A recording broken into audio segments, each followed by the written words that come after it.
Hello, I'm Kate Corrigan, Dean of the Graduate College here at UNLV, and I'd like to welcome you to our Inspiration, Innovation, and Impact Celebration of Graduate Student Research. Next up, I'd like to introduce you to Dina DeVore from the Department of Criminal Justice. The graduate coordinator for Dina is Dr. Tamara Harold, and the title of Dina's presentation today is Media Framing of the COVID-19 Pandemic: Why Constructing Reality Matters. So Dina DeVore is a doctoral student in criminal justice. Being a student who's naturally driven by curiosity, DeVore enjoys working on projects which allow for immersion in different methodologies. Her current research is focusing on how media approaches and actively construct the larger narrative of what COVID-19 is and what it means for people in their daily lives during this pandemic. So on to Dina. Hello. My name is Dina DeVore, and today I will be talking about media framing of the COVID-19 pandemic and why constructing reality matters. COVID-19 is an unprecedented global event. The impact of the virus on daily life cannot be understated. While much of our lives were brought to a halt, we found ourselves increasingly doubtful about basic facts that are supposed to have a definitive answer. For example, are coronavirus death rates real? Do masks prevent spread? Not to mention the growing anxiety about whether campus life will be the same post-COVID-19. As a graduate student, I am fascinated by social science theories and methods and their ability to offer logical answers to social phenomenon. This once-in-a-lifetime pandemic offers a unique chance to apply different social theories and methods for an understanding. An understanding of COVID must also consider how media approaches actively construct the larger narrative of what COVID is. As a criminal justice major, one of my areas of study focuses on social control and policy. I am particularly interested in moral panic theory. Let me briefly explain what that is. Moral panic theory refers to when an event or topic is picked up by the mass media and stylized, often with stereotypical presentation of the topic. In this process, panic and fear over the topic is generated and picked up by the public, which can lead to a chain reaction.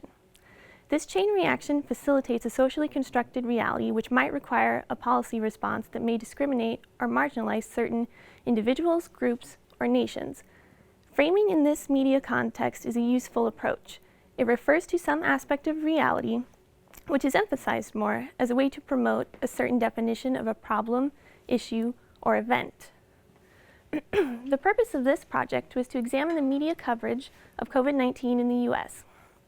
CNN and Breitbart, the media outlets representing opposite sides of the political and ideological spectrum, were selected to assess how the pandemic reality was constructed. Two research questions were examined. First, how did each of the media outlets depict COVID-19 along severity, medical, and responsibility frames specifically? And second, did usage of each of these frames arouse moral panic through xenophobic undertones in the news reports? This project used thematic content analysis to assess three key media frames: severity, news reports in which the dominant theme was how severe the virus was in terms of infection and death rates; medical, dominant theme being medical or scientific facts about the virus; and responsibility, in which the focus of the article was attribution of responsibility for the virus. Additionally, the specific presence of xenophobic tone through the use of language and phrasing in the reports was also examined. A total of 716 news reports were collected from 6 days, the last day of each month from January to June of 2020. This first graph here is showing the percentage of coverage per each of the three frames. Looking at this, we can see that CNN, represented in blue, had more coverage of both the severity and medical framing, while Breitbart, represented in orange, focused the bulk of its coverage on responsibility, or who is to blame for the virus. This is a graph here showing the percentage of reports per outlet which had a xenophobic tone. CNN again is in blue, there on the left, and Breitbart in orange on the right. We can see very clearly that Breitbart had an overwhelmingly larger percentage of reports which contained this xenophobic tone. Given that Breitbart had more responsibility framing, this is unsurprising. In these reports, blame was placed on China. The specific use of terms such as China virus, Wuhan virus, Chinese coronavirus, to name a few, illustrates a direct othering of China and a strong association of the country with the virus.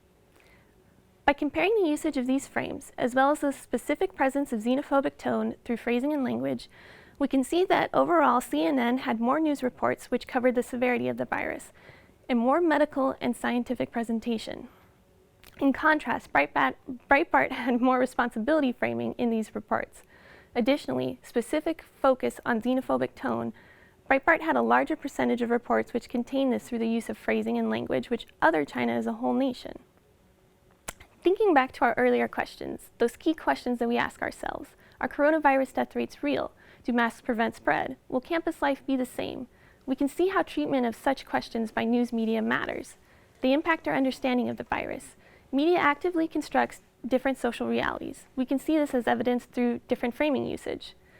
The different framing of COVID by CNN and Breitbart in terms of severity, medical responsibility, and the presence of xenophobic tone suggests a deep cultural and ideological divide. Which construction better addresses those important questions? One where severity of the virus is grounded in medical and scientific facts about the virus, or one where the virus is presented as China's responsibility, their problem? These are questions that matter.